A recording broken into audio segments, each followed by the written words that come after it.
Fox News lies even when telling the truth. Certainly, it's good advice to Democrats. Listen, the president had all major police chiefs to the White House just last month. Violent crime is across the board down in most major cities, and that's something we need to talk about, certainly, as Democrats.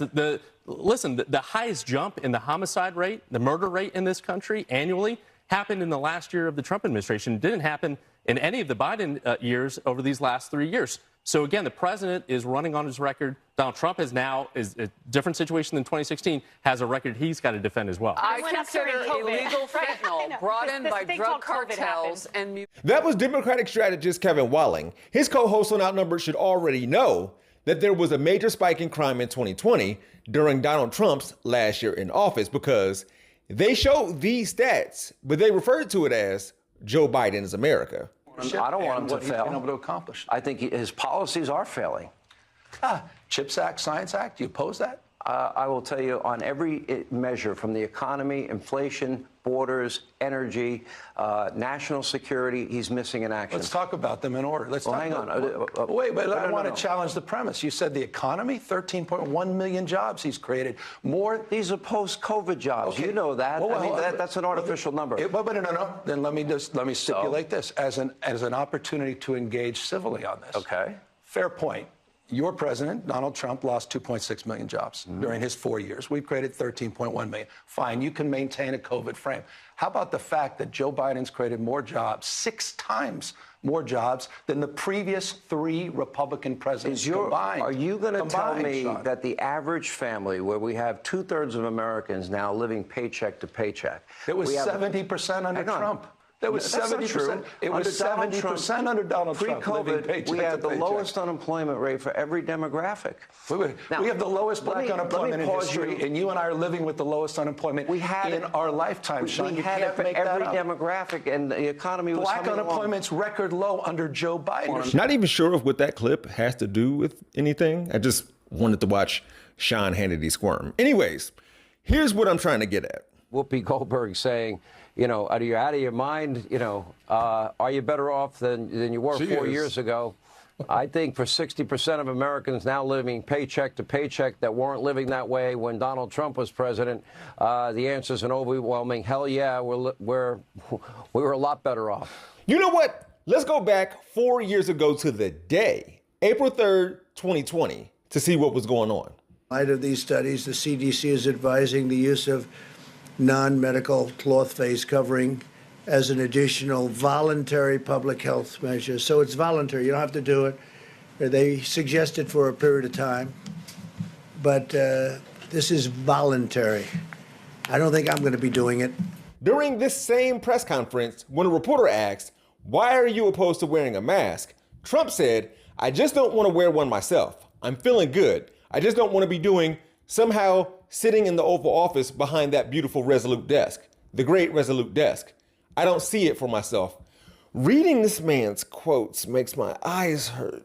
Later, after being asked why he disregarded warnings from within his own administration about pandemics, Trump argued that nobody could have anticipated this particular pandemic before this happened. If you are preparing for a pandemic, if this government were preparing for a pandemic, why is it we don't have enough masks? Why is it we don't have enough medical equipment in this country? Previous administrations gave us very little ammunition for the military and very little shelf space. Let me just tell you, you know it. You know the answer. The previous administration, the shelves were empty. The shelves were empty. So what you should do is speak to the people from the previous administration, Jim, and ask them that question, because the shelves were empty. And you know what else? The military shelves were also empty. We had no ammunition, literally. And that was said by one of your favorite generals. We have no ammunition. Guess what? We had very little medical supply also. All right. With that said, in the clip that I showed at the beginning of this video, when the co-host couldn't correct the whole crime thing, one said, "I consider illegal fentanyl brought in by drug cartels," before I decided to cut her off. And the other said, "This thing called COVID happened." Yeah, and 45 undermined how devastating the disease could be. Now, Outnumbered was originally talking about 6 migrant squatting suspects released on bail. According to the NYPD, the alleged squatters were busted last Wednesday just after 10 p.m. after police received a call about a person with a gun. Responding officers found a 24-year-old man armed with a pistol. Police chased him into the basement apartment where he was arrested, along with 7 other suspected migrants, including a 22-year-old man who tried to run off with a weapon, that per Fox 5 New York. The article will go on to say that all but 2 of the squatters were released without bail. Out of the 6 people freed without bail, 4 of them are out on supervised release. Hey, I wonder. But, you know, the bigger point here is we're discussing immigration, which is a hot political issue, according to the polls, is that if, you know, former President Trump really cared about this issue, why did he block legislation that would have provided more border agents, more asylum judges, allowed the president the power to shut down the border when there was chaos or a surge? That's what, you know, was there on a bipartisan basis and was stopped. Let me ask you a question. So Trump undermined border security too. Moving on. Conservatives are so afraid of big cities, despite the fact that most rural counties had a 37% higher rate of firearm deaths than the most urban counties from 2011 to 2020. Fox News wants us to believe that New York is so dangerous until you realize that's where their headquarters is located. See, what the right likes to do is to say total, whole, overall numbers when talking about the Big Apple and crime. Of course, those numbers are going to seem higher than the rest of the country. New York City has the largest population in America, so it stands to reason that their numbers will be elevated. But when you break things down to a rate, which is a Republican conspiracy theory at this point, or an average or per capita, that's where and when we get the facts.